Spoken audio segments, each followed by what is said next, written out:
Thank you for the praise. I always strive to blow people's mind. It was rather difficult to tell whether he was being sarcastic in his response because there hadn't been any hint of it. I wasn't praising you. The blonde Yamanaka said. Naruto blinked with mock surprise. Really? You are mocking me, aren't you? Ino said with a glare. When Naruto only smiled, she huffed before turning away from the Jinchuriki. She knew by now that she wasn't going to win anything with someone who seemed to have a response for anything you throw. Naruto stood next to Kiba and spoke to the Inuzuka. I'm jealous of the ladies in your teams. Hinata has filled up, Ino has filled up, Tenten is filled. He spoke in a whisper. But Sakura. Kiba turned around to face the pinkette and looked at her chest. He nodded to Naruto. I get you, he said. Did you know that the god Aim was flat-chested when growing up? Naruto said once more. Those, he said pointing at Tsunade's chest, might not even be real. Before Kiba could respond, a dose of killing intent washed over the two, causing the Inuzuka to stiffen sharply under the might of the god Aim Hokage. Naruto merely smiled at the blonde. Tsunade-sama, he said respectfully. What did you say to him? She demanded. I saw what you were pointing at. Nothing, Naruto said with a pleasant smile. This is a pleasant group you have gathered. Tsunade sighed. She was certain that he had been pointing at her chest, and the way Kiba had looked at Sakura before was the same. She shook her head. He really was a student of Jiraiya. Then again, it could all be just a play. Even Jiraiya didn't seem to know how Naruto would do things. Even that smile of his was just flat. As you already know, we have changed things in the academy and your Jonin senseis have been taking your training seriously. I want to see your progress. Tomorrow, we are going to have a match.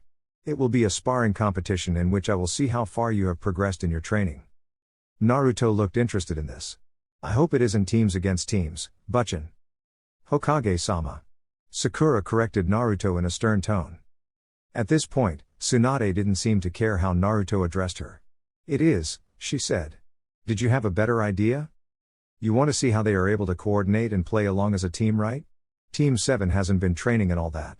It would also be boring for me if it is in that form. It would be best if you make it all the teams against me, Naruto said with a smile. I think that would be worth the challenge. I am the one who went out on a 3-year training trip and still is a Genin. I'm sure these guys don't want to be bested by a mere Genin. You're overly overconfident, Kiba said with a grin. But I don't hate it at this time, he said.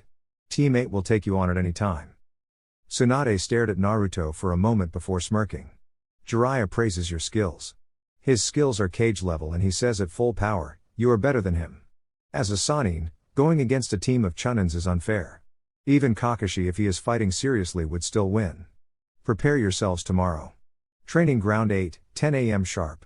Don't be late. She gave her order. The rest of you can leave. Naruto, stay behind.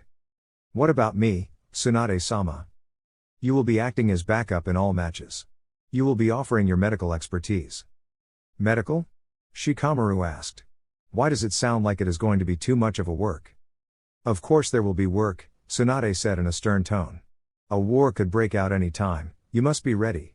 Your group needs to act as an example, because in your generation, you are the best Konoha has. Tomorrow, you will be fighting to the best of your abilities. A match will end when I say it is over. Konoha has the best medical nins in the elemental nations, you need not worry about dying. Dying? They looked at the god Aim with surprise. Your senseis always tell you that when you fight them, you must come with the intent to kill. If you cannot attack Naruto with everything you have, you will get hurt, Tsunade said. Prepare yourselves. If I see that you haven't made improvements since you became Chunins, there will be consequences to you and your senseis.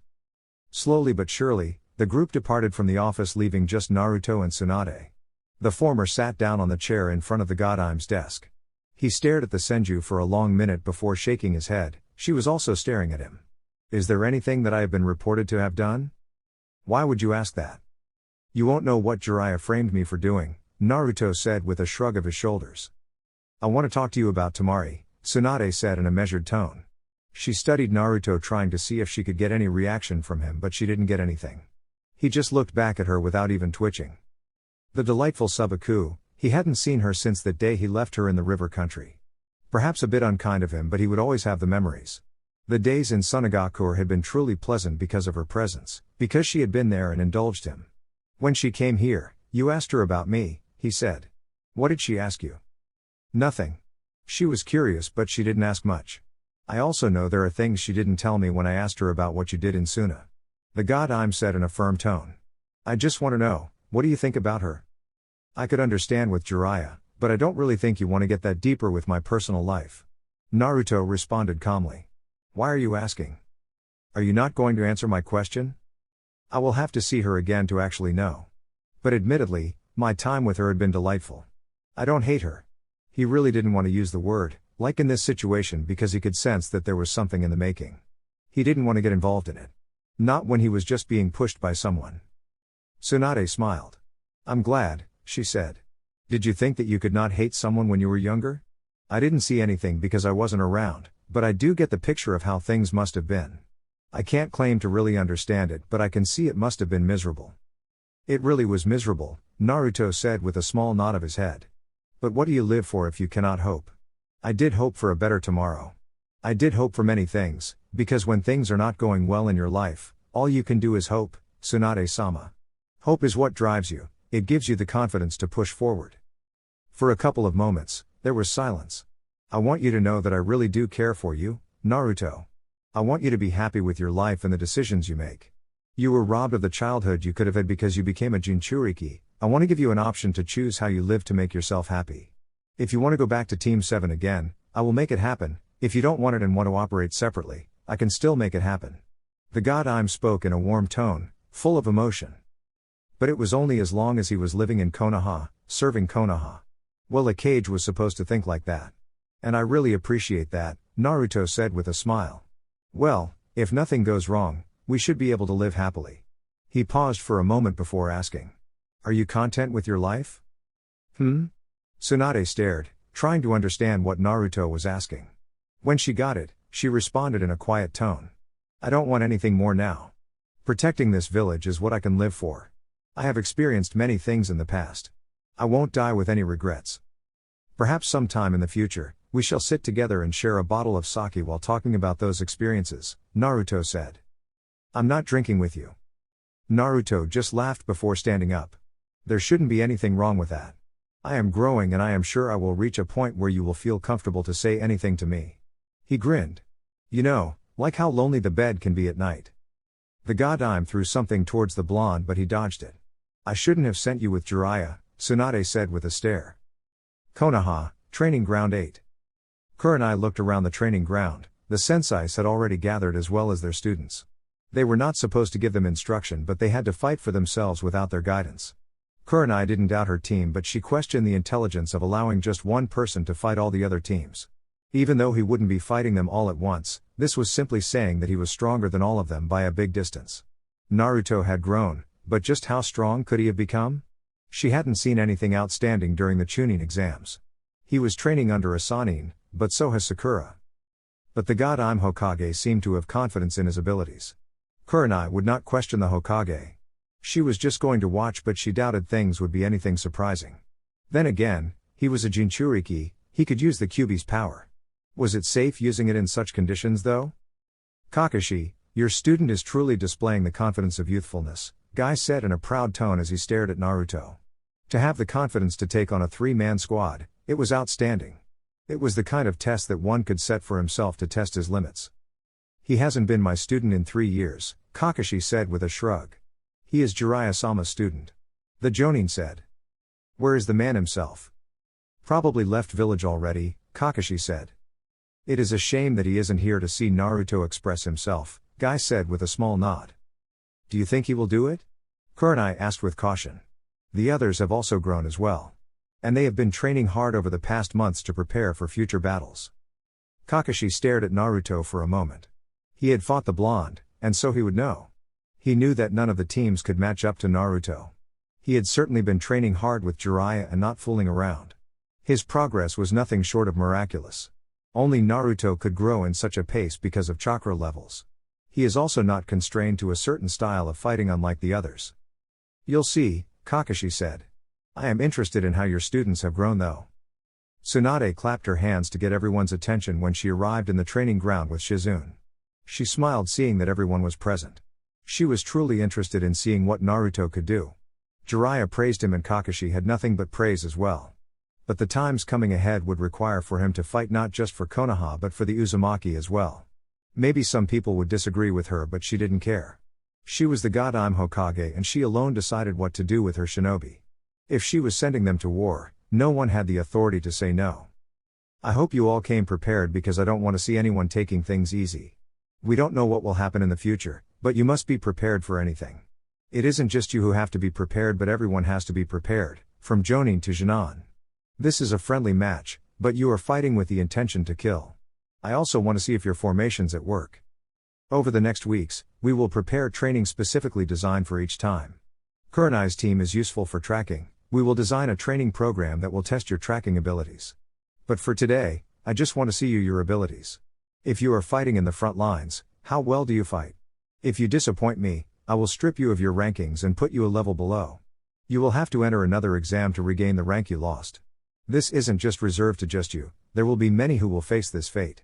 I have given an instruction for all shinobi to train. If you don't have an improvement, we will deal with you. Even jonins who have slacked off in their training can be demoted to just chunins. Konoha has always produced the best shinobi because our jonins are strong.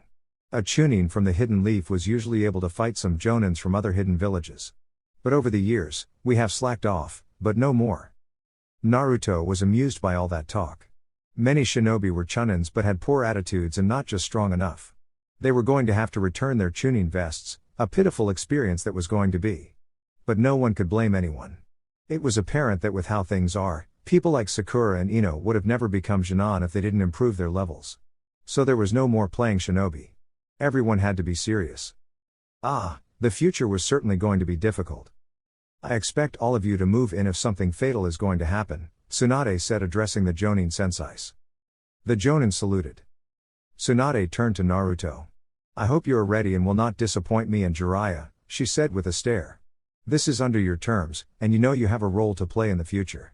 If you are not strong enough, you will die. You won't be able to protect anything. Simply having the desire to do something isn't enough, you need to have the prowess and will to do it.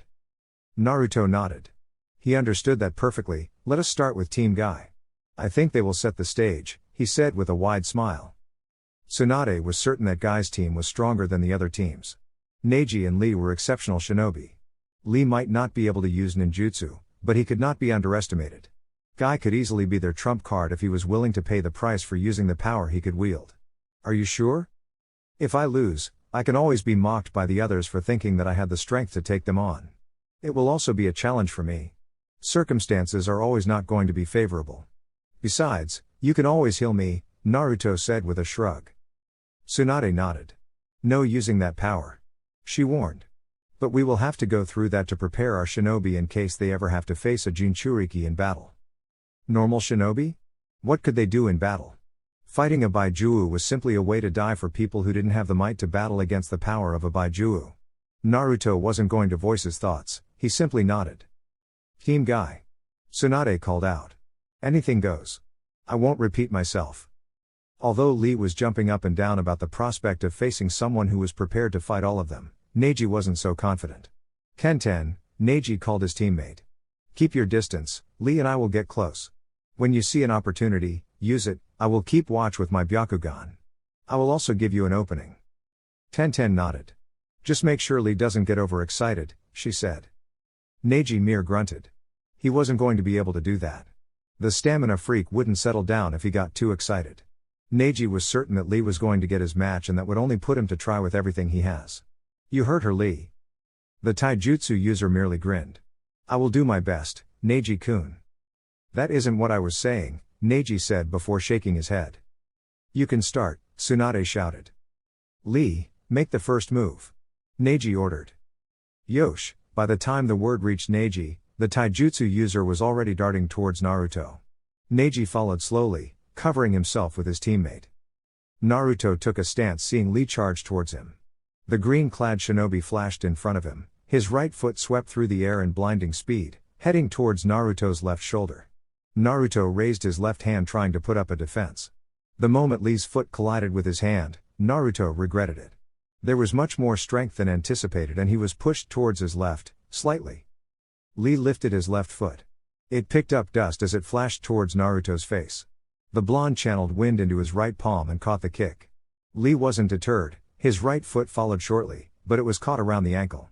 Lee held his hands together and tried to slam them above Naruto's head. The moment the taijutsu user did that, Neji flashed behind Naruto, his feet twisting with his right hand glowing with chakra. He aimed a strike on Naruto's shoulder. Naruto knew he couldn't replace himself in time to avoid the attack, but he could still attack Lee and move fast enough to hit Neji, but he would still get hit. He breathed in air, wind bullet. He released a wind bullet from his mouth. It sped out an incredible speed and slammed into Lee's chest. Before it connected, Naruto had already let go of Lee's legs. The jutsu was sent flying backwards by the force of the jutsu. The moment Naruto's jutsu hit Lee, Neji slammed his palm on Naruto's shoulder. Naruto was already twisting around, a wind blade on his right hand. He twisted anticlockwise, with his right hand stretched out. Neji saw the attack coming with his Byakugan and bent backwards, watching the swift pass through just above him. His left hand touched the ground and he used it as balance before he lifted his right foot, and swung it towards Naruto. Naruto was forced to jump away from Neji. The moment he landed, he was forced to look to his left, projectiles were coming towards him. He couldn't move his hand from the shoulder because of Neji's attack. He really shouldn't have allowed the Hyuga to get close to him. The projectiles seemingly hit him, but he disappeared in a puff of smoke. He appeared small distance away, but the moment he touched the ground, he was forced to leap into the air. Lee was crashed down towards him with his right foot stretched out. The taijutsu user crashed into the ground in a loud boom, but a second later, he was twisting around in front of Naruto in mid-air. Naruto crossed his hands just front of his face as Lee's vicious kick came close. The kick connected, and sent him flying backwards. Naruto flipped several times before crashing into the ground with his hands still crossed in front of his face. He straightened his body and observed the team and smiled. "You use your view of the field quite well, Neji. Lee, you move fast. And Tenten is waiting to pounce for any moment. But both Neji and Lee are taijutsu users, they need to get close to me to do any damage. For Lee, covering the distance is quite simple because of the speed. You are a good team. I shall assault you now. You will forgive the pain you will experience, but if you can dance, you will avoid it," Naruto said in a stern tone. He was no longer smiling. There was a spike of his chakra as he fixed up the chakra flow on his right hand. The second that followed, he was gone. There were only gusts of wind picking up dust from his wake. He appeared in front of Tenten along with the wind. He created a fist with his right hand and drove it towards Tenten's face. When Naruto felt Lee's presence, his left hand moved up. The taijutsu user flashed in between him and Tenten. Lee punched Naruto's hand away, directing it away from Tenten's path. In that moment, Tenten leapt away to create some distance between her and the two. Naruto's hand grabbed Lee's outstretched hand with his left hand. "You're excellent in taijutsu and your reflexes are quite honestly frightening, but you have one weakness." His eyes turned crimson as he channeled the Kyuubi's chakra. "Genjutsu." He finished. Naruto summoned natural energy before slamming a wind-enhanced punch on Lee's chest. There was a sickening sound when the punch connected with Lee's chest. The taijutsu user coughed up blood through his mouth as he fell onto his knees. Sensing the incoming Neji, Naruto used his hold on Lee to twist him around and then hurl him towards the Hyuga. Neji cursed as he was forced to catch Lee. Naruto flashed behind him just above the ground, and slammed a wind-enhanced kick on the Hyuga's back. Neji yelped as pain shot through his body before being sent flying away along with Lee. The moment Naruto touched Neji, he was forced to look up as he sensed something. He frowned when he saw a huge wave of water falling down on him. The water slammed on his body, sending him crashing to the ground. Tenten summoned the lightning jutsu she had stored in her scroll and directed it towards the water. While covered by the water, the lightning flashed through the water, and shocked Naruto. The blonde had smoke coming out his body after the jutsu stopped. He hadn't even made a sound even though it had hurt like crap. "I see, so you can store ninjutsu in those scrolls. I thought you could only summon weapons," Naruto stated calmly. He had already deactivated natural energy the moment he threw Lee towards Neji, so he had taken damage here. Tenten hurried towards Neji and Lee. Naruto held out his right hand, he formed a ball of flames. He jumped into the air before kicking it towards the three, but it blasted above them. They did feel the heat nevertheless. Naruto snapped his fingers. Flame explosion. The flames exploded, just after missing the three. It created a large cloud of crimson flames that produced increased levels of heat in the training ground. Sakura jumped into the scene and knelt down before Lee. She frowned when she tried to heal him. There was massive damage on his chest. "No opponent will allow you to heal an enemy he has just defeated. Sakura froze, hearing Naruto's menacing voice from behind her. There was considerable amount of heat in the atmosphere. She glanced towards the blonde from behind. On the palm of his right hand, there was a small ball of red flames. And I won't be nice enough to let you heal him. Aren't you taking this a bit seriously? Sakura asked with sweat on her forehead. If we end up in war, will you be asking that question? Naruto asked before he took a step forward. Tenten threw a bomb towards him. Naruto wasn't able to dodge the paper bomb when it hit him on his chest before exploding. The explosion also set off the jutsu on his palm, causing him to be surrounded by a column of flames. The flames didn't burn for a second as they suddenly vanished. After the smoke screen disappeared, he turned towards Tsunade. This isn't exciting. Can they all just come at me all at once? Maybe I will be forced to fight, he said in a bored tone. Sakura will be healing the others and perhaps Lee will use those nasty gates of life. It will be problematic, but at this stage, I'm not being challenged. Perhaps it was her anger incited by Naruto's bored tone, but Tsunade ordered the others join in. Sakura, you are not to heal him. And unless Naruto is unable to move, there will be no end to this. Naruto frowned. You really want to see me in the hospital, don't you? Later that day.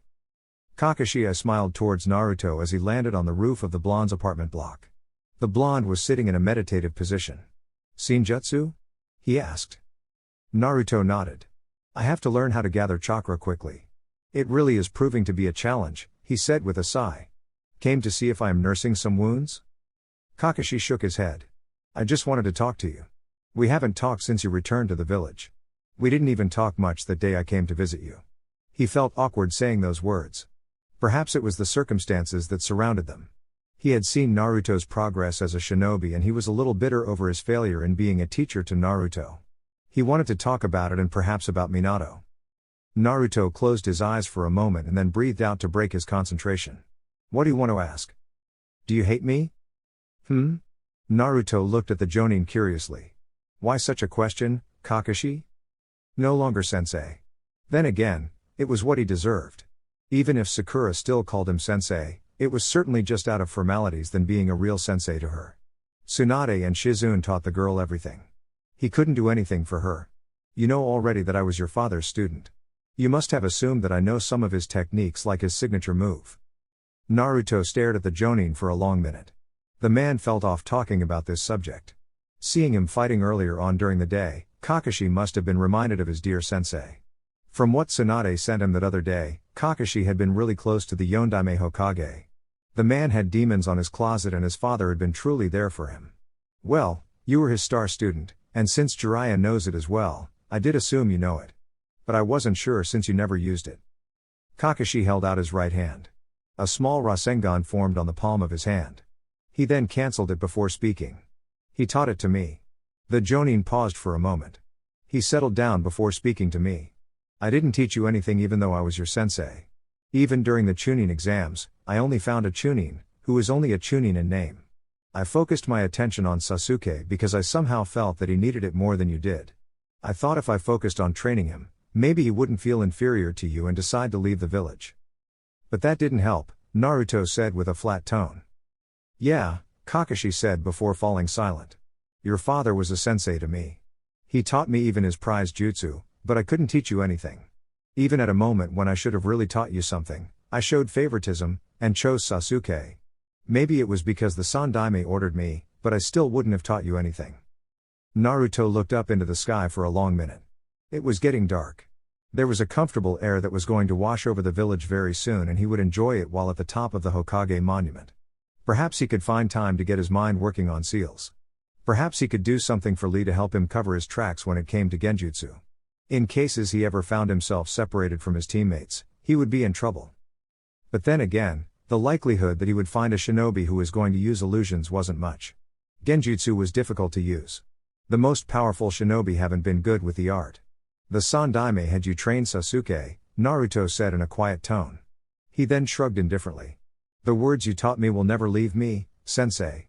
Personally, you have taught words that I think are fundamental and should be taught in the academy. Your words are what build friendships, a sense of true duty. You know, there is a difference between trying to save someone because you were ordered to do it and doing it because you love them. I think for shinobi that should be a fundamental rule. I came to this conclusion because of how you care for your colleagues. Do you think that is enough? Who can tell? But what do you think is important, sensei? Naruto didn't wait for Kakashi to respond before speaking again. You focused on team building exercises were much more important, a connection with your teammates, that should be the fundamental step. But ultimately not enough if you are not trained to fight. Naruto nodded. Yes, he said. But it doesn't change the fundamental rule. To be principled, stronger, and united, you need not just share a common goal, you need to care for each other. The raw emotion of fighting for those you love is stronger than anything. We are humans, people of love, hate and anger drive us. You taught me to care for friends, for those I fight for. That is why I have become stronger. That is what drives me. I want to protect those I love. Seeing Kakashi looking at him, Naruto just smiled. I guess you are wondering what I want to protect. I never mentioned anything, and probably have never mentioned anything by name. That does make me wonder, but either way, it really doesn't matter to me. If it is Uzu or Konoha, it is your choice. I would only fault you if you turned a blind eye on Uzushio. Regardless of everything, that is the village your mother was born, and you'd probably be treated better there. Naruto laughed. You'll get in trouble if people hear you say those words, sensei. The Jonin shrugged with indifference. I wouldn't care. Chapter 9, The Emperor, Plots and Feelings. Yoshino looked at the hidden rain from the tallest tower of pain, his fellow Uzumaki. How many years has it been since they met? It had been his mission to track down all Uzumaki, his mission to work throughout to ensure that Uzushio Gakure was standing. The village was on its feet now, but still not yet ready for anything. The outside world could still not know them. If they became engaged now, things could be troublesome for them. They were tying by all means to avoid disastrous things occurring once again. Nothing ever lasted in this shinobi world, that was why they always had to be ready for the worst. For anything that could happen. There was no telling what their enemies would do if they found out any information that was disturbing about Uzushio. You have built everything well. But I guess the money the Akatsuki has been making helps in this regard. Nagato nodded his head quietly. But it doesn't change that we are surrounded. If we are having a problem of both Kumo and Iwagakure, it is a big problem. The two nations could invade us in different directions. Defending things now would mean that we will show the world our power and they will be worried. When that happens, the shinobi nations group together and go against us. Konan finished Nagato's thoughts. We cannot let anything happen to this village. She wasn't afraid of the great nations, they had been preparing for them. Amigakure has been preparing to defend itself. It was still a small nation that could not withstand all the might of a nation like Iwagakure, but they could make a stand. It wasn't like Iwa would send all its shinobi to attack them. There would be no help if they were attacked, but they didn't need it. Whether it was an army or just Jinchuriki, they could protect Amigakure. However, she understood the importance of timing. It would be unfortunate if things come to that, but we simply must defend ourselves if we are attacked, Yoshino said. But I must ask for your patience. We necessarily won't have to do anything, but they will act for us and we will be reactive before pushing our agenda forward. If this world sees destruction, then so be it. I have seen that when people rebuild, there is a sense of unity, purpose. If the foundations of shinobi villages are faulty, then we must dismantle the shinobi world and start a new foundation. An ambitious project, but things would not necessarily go that far. Everything depended on how the Great Five reacted, but knowing their history and what motivates them, it was easy to tell how they would react. With those calculations in mind, they were trying by all means to prepare themselves. War didn't just cost lives, it needed to be funded with resources. Shinobi ate, shinobi needed weapons. Those weapons got destroyed in wars and they needed to be destroyed. If they were careful in their plan, they may as well profit from the wars. Yoshino shook his head. He was thinking like the Kages now. But they would be relegated. They would not rule the shinobi world for all eternity. They had their time and they used it to abuse and destroy whatever it was that they could destroy. The strong ruled over the weak, that was their rule and they would exercise this rule. What are Iwagakure's plans? They are the most active, but Kumagakure is still the most aggressive village. If anything is going to happen it might be from them, Nagato said. They have backed away a bit since we killed their spies, but I wonder for how long it will last, Yoshino said.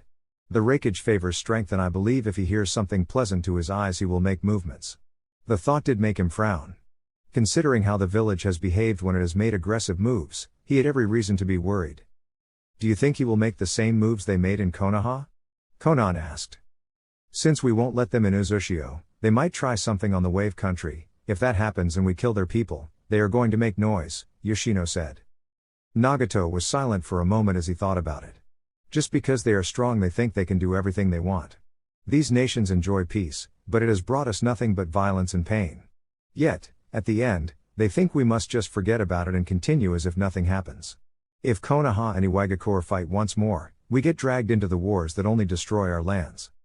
These leading powers continue to demonstrate that with power you can do whatever you want. War is never pleasant. It brings nothing but pain, destruction, death, and violence, but for small reasons, they will start wars. That is Iwa's attitude in this. Hatred will continue to cripple this world of shinobi if things continue as they are. These nations must be made to experience war in the same way as we experience it. Perhaps then they will be afraid to start wars. I wonder about that, Nagato. People die in wars, they learn to hate, fear, and experience pain. But when something happens tomorrow, they are still willing to go to war, even when they know that it will only bring death and pain in the end. Every side loses something in a war, yet, no matter what, they repeat the same cycle over and over again. Will it ever change? We must hope that it will change, Nagato said in a confident tone. Jiraiya-sensei once said that he wishes for a world where people could understand each other. I thought people could understand each other through pain. I wasn't completely wrong, but even if people experience the same pain, they are likely to hate each other. I think even today he hopes for such a world. When we were still young, it certainly looked possible. It was possible to fight for good, to protect the weak and teach good to people. But we were weak. Those with power crushed us. We have gained power, but all that will be meaningless if we have no confidence in our convictions. Yoshino was silent for a long moment before finally nodding his head. Hope is all we have, huh? It isn't the only thing that we have, Konan said. But it is fundamental for humans to hope. If you cannot hope for something, you cannot give it your all. We hope because we have the desire. We must be able to see a world we envisage. If we cannot see it, what are we fighting for? Just crushing things along the way.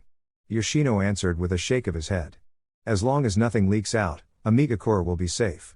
I don't think a confrontation with Konoha and Iwagakure will happen. Not in the immediate future, at least. The great nations probably already realizes that Uzushio depends on the wave. If they think so, it won't be long before they hire pirates to attack our ships. It won't be anything more than a pointless exercise to try to determine our strength. We won't reveal much nevertheless. We have the Akatsuki for such purposes, Konan said. If something is going to happen, the wave can always hire the Akatsuki. If you involve Konoha, it opens a door for confrontation with the great nations. That is something we want to avoid, Yoshino said. Itachi ended up choosing what he chose long ago. We didn't interfere because it was better this way. He would have been a problem if he had stayed alive. You continued to use him because you knew he was going to die? Naturally, Yoshino said. But we still managed to keep him restrained. However, he did make contact with His Majesty. The only thing he gained was a way to fast-track his death. Since we were watching him, we made it our mission to take his body and keep it. He could be useful in the near future. And so we have stored his body away. Sasuke would likely go blind because he wouldn't get his brother's eyes to unlock the eternal Mangekyo Sharingan, but Yoshino wasn't concerned with that. The Uchiha was by far the least in his concerns. If Sasuke went blind, maybe he would celebrate. It all depended on what the Uchiha was planning to do afterwards. So, is it still going to be silence for the next 2 years at least? Yoshino nodded. Yes. We have already acquired the technology we require from the Land of Springs. The next phase is building and His Majesty will be overseeing it all. I'm sure you'll also have your hands full. During this time, there likely won't be any communication, and unless the unexpected happens which will require a military force, we will not require the use of the Akatsuki. But after then, the Uzumaki will make a return. A couple of days later. It felt rather nostalgic being back in this village. Perhaps it had more to do with Itachi's feelings towards Konoha than his. Sasuke stared at the very gates that he had left when he departed the leaf to gain power from Orochimaru. What a waste of time that had been. The Sannin hadn't given him much. He had done most things by himself anyway. Perhaps leaving shouldn't have been an option for him, but then again, if he hadn't felt the village, Itachi wouldn't have bothered inviting him to their battle. Maybe Naruto had more to do with his brother's actions than him leaving. Either way, he was back in the Hidden Leaf. He wondered though, after everything, would they just willingly allow him to walk through their streets? Sasuke snorted at the thought. He didn't need their approval. If they didn't want him, he could leave any time he chose. With the power that Itachi allowed him to gain, there was nothing that could stop him. Not even Naruto could be in his way now. He was still going to get revenge nevertheless. Itachi might not have wanted it, but it didn't matter. It wasn't about what his brother desired. It was about what he wanted. Reviving his clan and revenge had always been his core dream. Not much has changed aside from a few side jobs he now needed to do. When Sasuke stopped by the gates, a squad of Onbu surrounded him. Uchiha Sasuke, the leader of the Onbu, said a monotone voice. You will need to come with us. I already came here without you. I can make my way towards my destination without you. Sasuke responded in a dangerous tone. Just because he was here didn't mean that he was going to allow them to boss him around, never. He had never permitted such anyway. And where is your destination? They were on guard, ready to act in case the Uchiha made any wrong movement. Hokage Tower, I need to speak to the god I'm Hokage about my return.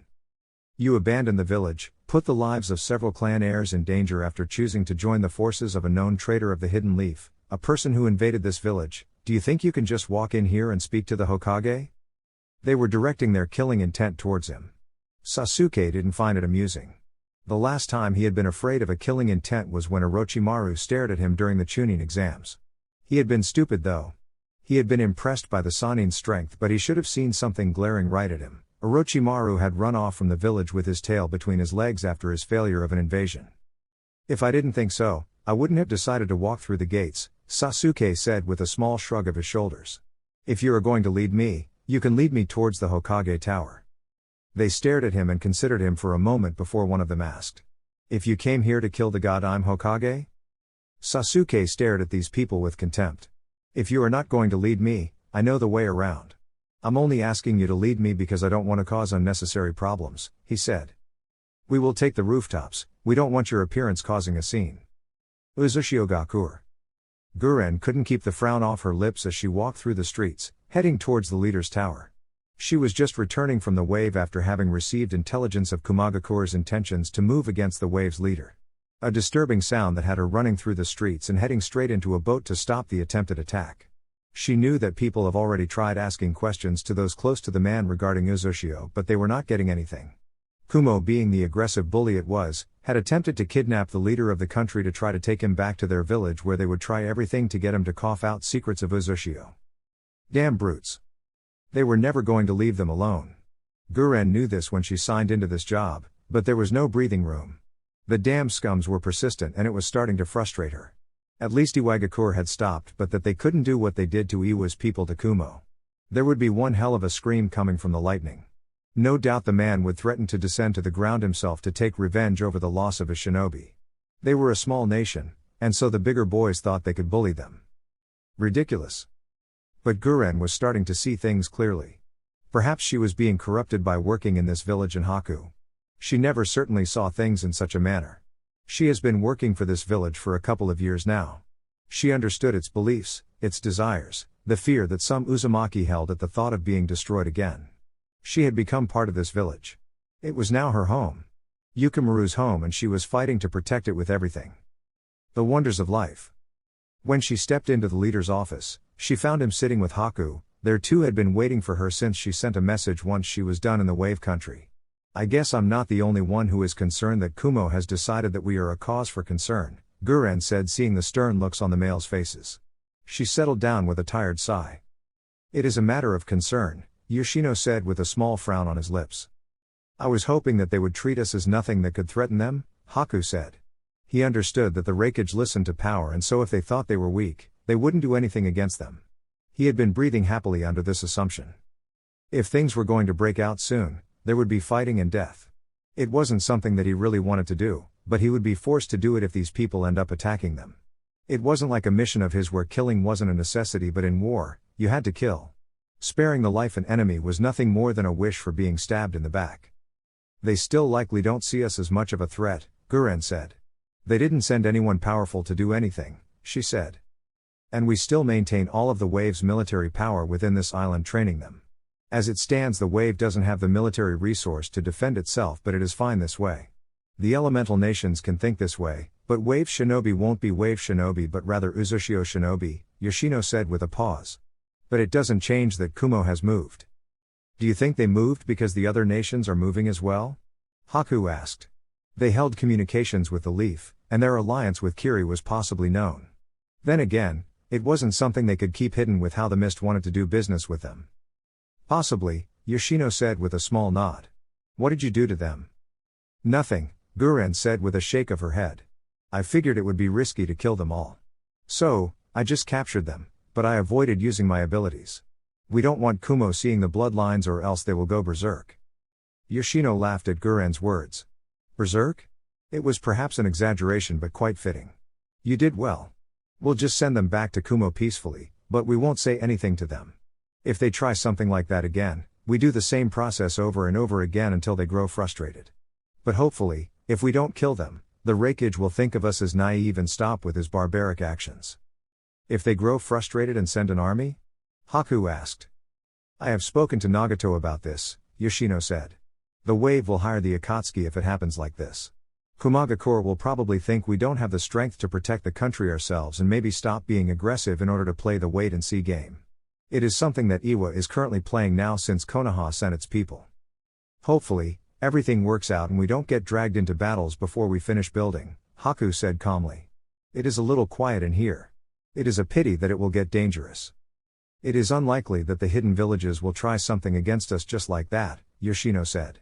You of all people should know that when someone attacks us in here, we have the advantage of sinking their ships before they reach us.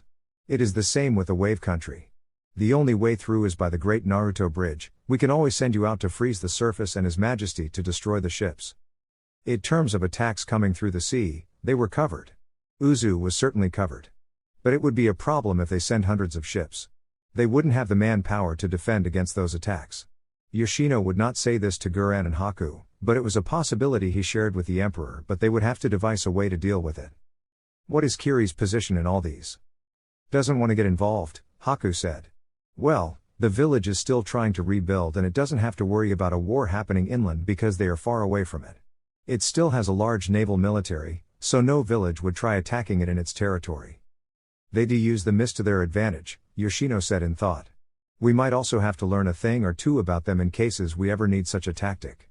But for now, Guren, you can send those people back to Kumo. We don't say anything, and we pretend that nothing ever happened. If you like, you can even offer words of apologies to the Raikage. I'm sure he'd read it with a snort. Yoshino smiled when he finished speaking. An apology for what? Guren demanded with a stare. When a powerful man who is full of pride hits you on purpose from behind, you don't turn around and glare at him demanding an apology. He will slaughter you. What you do is you turn around and humble yourself before the mighty man and even apologize for being in his way. And if he decides to take advantage of you and kick you again? Yoshino smiled. The first attack will be cautious, but when you roll over and show him your back, he loses the sense of caution and attacks recklessly. Guren stared at the man for a moment before shaking her head. She then smiled. Tell me, does the Emperor also think like this? Sometimes, when it is convenient, Yoshino said. We all learn from him. I wouldn't even be saying this unless I was certain he'd like it. Hokage office. For a moment, Tsunade had thought the Anbu were making a joke and she was dreaming when the Anbu said that Sasuke was seen at the village gates. The Uchiha had run away for Orochimaru and they had been looking for him for years now. Even when he departed Orochimaru's clutches, he still didn't return to the village. And yet, he had returned just like that. What was happening in this situation? Was it because Naruto had returned as well? But that didn't make any sense to her.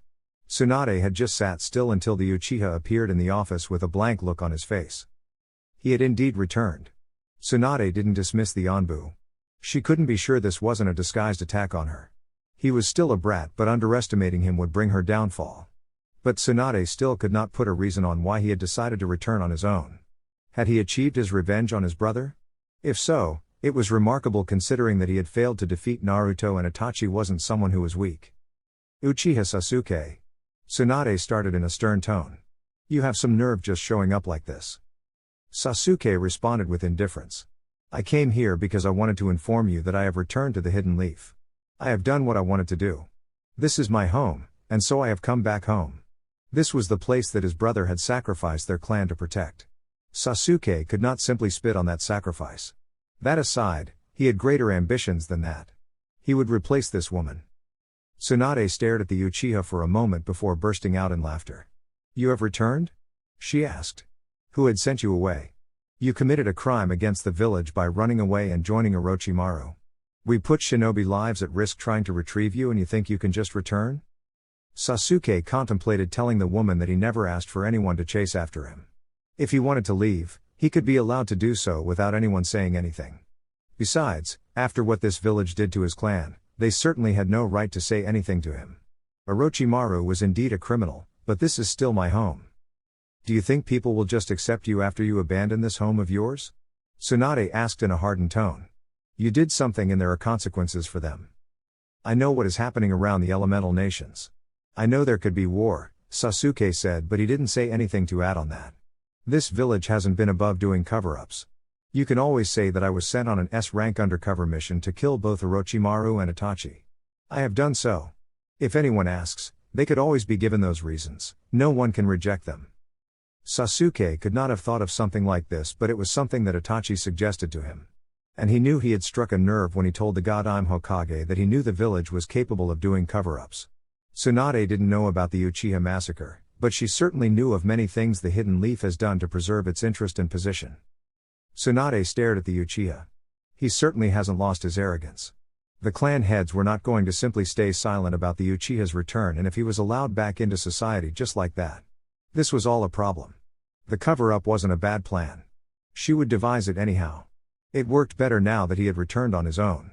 They had still planned on using him even after forcing him to return to the village. So you think because there might be war, we might be willing to take you back just like that?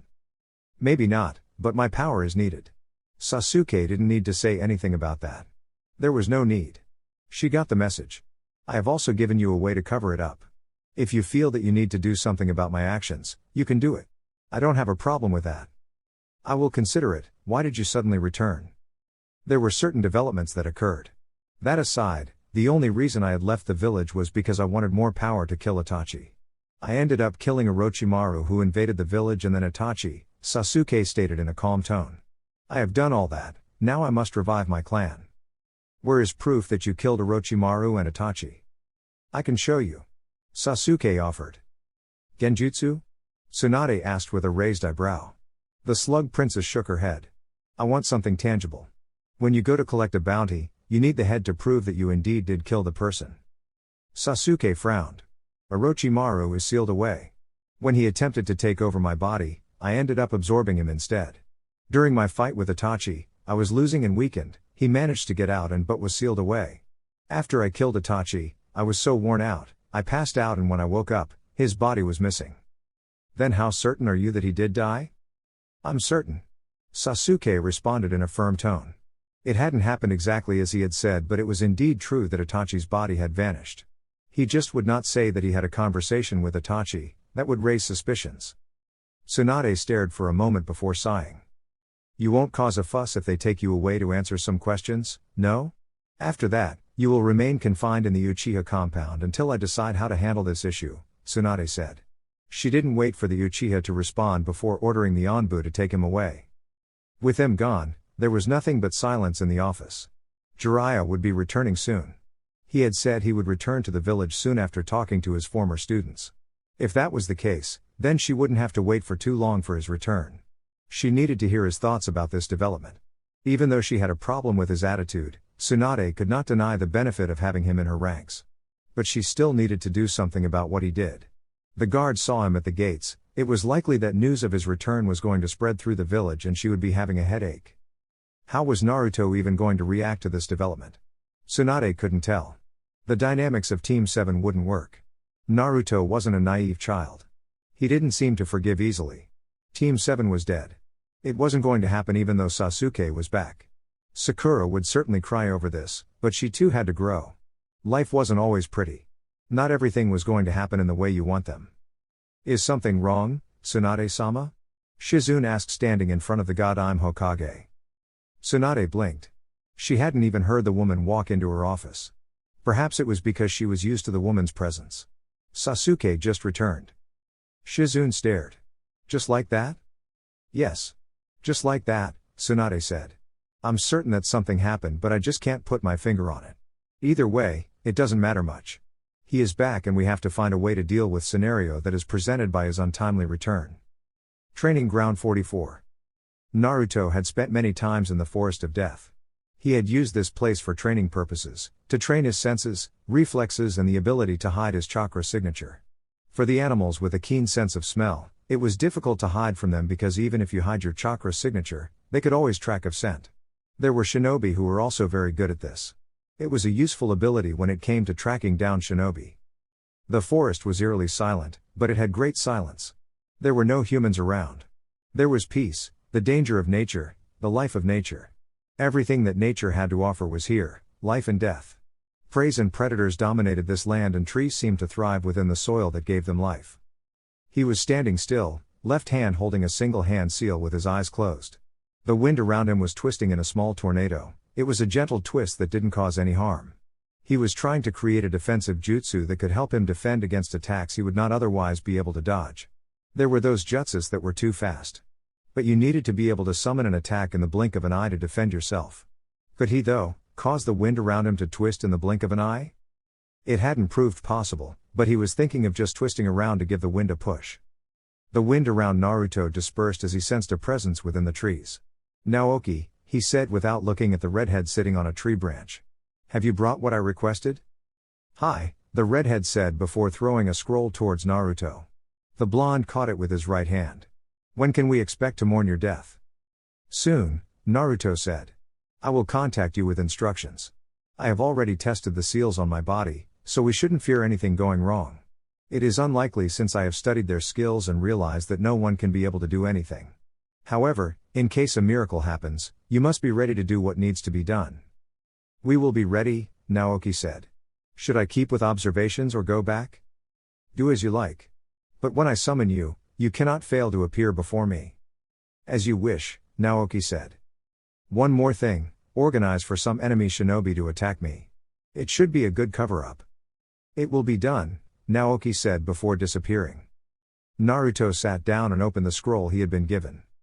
The following day, seeing Sasuke at his place, Danzo couldn't help but frown deeply.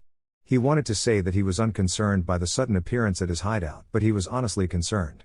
This hideout was a secret. How did someone like Sasuke know about it? He could understand with Jiraiya. Even the Anbu knew of this place, but Sasuke had been a naive emotional child when he left the village. He shouldn't know anything unless Orochimaru said things that shouldn't have been said. Danzo cursed himself for not keeping contact with the Sannin. Then again, the snake hadn't been completely pleased with him. Either way, he had this brat to deal with. It was good that Sasuke had returned to the village. He was needed. The Sharingan was needed to protect the Hidden Leaf. There was war coming, and for Konoha to win and conquer other nations it needed all tools it could use. It was curious why the Uchiha suddenly returned, but Danzo wasn't really interested in all that. He was even now thinking of how he was going to use Sasuke for his purposes. He could use the Uchiha for balance when it came to the Kyuubi. If Sasuke has learned to control his Sharingan just as Itachi had, then there was no doubt that he could manipulate even Naruto. The blonde was a risk to the village as things stood, and he couldn't be trusted, but a little bit of push and he would become a loyal weapon for the Hidden Leaf. "I wasn't sure it was true when I heard you have returned, Sasuke," Danzo said calmly. "Have you come to join my side?" Sasuke stared at the war hawk with nothing but pure contempt. If Danzo was someone else, he would have been on his knees apologizing with the kind of look that Sasuke was giving him. He really wanted to kill the man. He hated him. Every fiber of his being was screaming for him to crush the man or just burn him alive with the flames of Amaterasu. But Sasuke wouldn't do anything hasty. He would wait and do it slowly just so this man could experience pain and loss. "Don't be ridiculous," Sasuke said in a cold tone. "The only time I'm going to join you is when I die. But you are going to go a bit too soon. But I will join you soon enough. I just have things I need to do in this world." Danzo stared with narrowed eyes. "Is that a threat?" "Yes," Sasuke said with a firm nod. "I am going to kill you. And I will do it very slowly. Today, I just came to inform you that I will kill you and there won't be anything you can do about it. Before I do anything, you must be removed from the face of this world." Danzo could clearly sense the hate and contempt. Itachi could not have told this person what happened, could he? Danzo had trusted Itachi. He never thought that the Uchiha would actually betray him by doing something like that. "Why must I be killed? I know you ordered my brother to kill everyone. I know you pushed my clan away from the village. I know everything and you are going to pay for it." He activated the Mangekyo Sharingan. "I cannot forgive you for what you did. If the leaf itself was responsible, I would turn against it, but it is you who gave the order and those two old people supported you. You will all die by my hand. I really didn't think that Itachi would tell, Danzo said calmly. But if you know, you understand that it isn't something that must become public. I know that very well, Sasuke said firmly. But it doesn't mean you will get a stay of execution. If you know, then you know why Itachi did what he did. Are you going to against the wishes of your brother? I told him to kill you but he wouldn't listen and even went on to threaten me if something happened to you. I relented but I see I should have done it myself, Danzo said. He did note the Mangekyo Sharingan. This just meant that the Uchiha had become much stronger, which was good. But not that he was being threatened. Of course, Danzo didn't think that Sasuke could do anything. He was just a brat. Amaterasu, Sasuke said as the man who was standing on Danzo's right hand burst into black flames. Danzo wasn't even moved by the screaming shinobi. The flames of Amaterasu, there was nothing that could be done. So, this child was serious about threatening him. He couldn't tell Tsunade about it. If he did, it would raise the risk of the woman knowing about the Uchiha massacre. If she did know about it, she was probably going to support his death. Danzo looked away from his shinobi and faced Sasuke. You are walking a very dangerous path. Sasuke shrugged his shoulders before turning away from the war hawk. We will meet soon again, he said before walking away. Danzo-sama? Danzo glanced at the man calling his name before staring at the spot Sasuke had just been standing. Now he also had Sasuke to deal with. And he thought Naruto had been a problem that needed his utmost attention. He would have been pleased if the blonde had taken his offer and gone off to Uzushio on a spying mission. But that had been rejected. Even so, Danzo wasn't concerned much about it. The fact was that their Jinchuriki wasn't loyal to the Leaf and the last Uchiha seemed to have ulterior motives. They could both be very useful but instead, they are turning out to be problems that he needed to solve. Sasuke could die, and he could take the Mangekyo. He could always remove the Kyuubi from Naruto and seal it into someone else before training them. He could implement a strategy that would make Kumo and Iwagakure fight. Tsunade could still give him Sasuke and he could work on something with the Uchiha. It would be much simpler to handle the Uchiha if Tsunade ended up giving him to him. He would need to go out to the Godime and solve it before something happens. He could not allow the Uchiha to keep coming at him. Days later, Tsunade's office. Jiraiya stepped into the office looking tired. It wasn't the journey to the rain that had him tired, it was the mental work that he had been forced to do after a hostile reception in the rain. They hadn't let him in the rain this time around. Actually, when he arrived, Nagato was already waiting for him and told him to go back without saying anything. He had been willing to fight him to get him to go away. Jiraiya hadn't been looking for a fight but when he tried forcing things, Nagato had returned the force and he had been forced to leave the rain with more questions than answers. It just made his visit to the nation all the more troubling. The situation with Nagato was of course very troubling. What the man did in the rain was cold-blooded and just brutal. How can anyone who is looking for peace do something as Nagato has done? He killed all those associated with Hanzo. It was just a slaughter of even innocent people. Jiraiya was at a loss that the students he had trained were capable of doing this. What was more frightening was the fact that Nagato had defeated Hanzo. The man was ridiculously strong and Nagato had supposedly destroyed him and then proceeded to eradicate anyone with connections to the man. It was looking likely that Nagato was going to cause nothing but destruction in the elemental nations. If that was so, Jiraiya was going to do everything in his power to stop Nagato. He still had Naruto in his corner, but there were still some concerns regarding the blonde. Even to this day, Jiraiya just could not figure out Naruto. But he wanted to trust him. He wanted to believe that there was good in Naruto and he would not be like Nagato. They were both Uzumaki and that was troubling given this current situation. You look troubled, Tsunade said to Jiraiya after he settled by the window and went silent without saying a word to her. Jiraiya was brought out of his thoughts by Tsunade's words. He glanced over to the busty blonde Hokage and then released a long breath. My travel to Amigakure wasn't very fruitful. It has left me more worried than ever. I was thinking that perhaps things would be alright but the situation is very deadly. You didn't get anything? Jiraiya shook his head. They didn't even let me do anything. They were willing to fight me to death over it, Haim. I think something is brewing up in the rain. It can't be a coincidence that they have locked up their village while Uzushio has done the same. Nagato is an Uzumaki and a very powerful shinobi. I really think that there is a connection between him and Uzushio Gakure. If there is a connection there, then we really have to start questioning their intentions. Tsunade frowned upon hearing those words.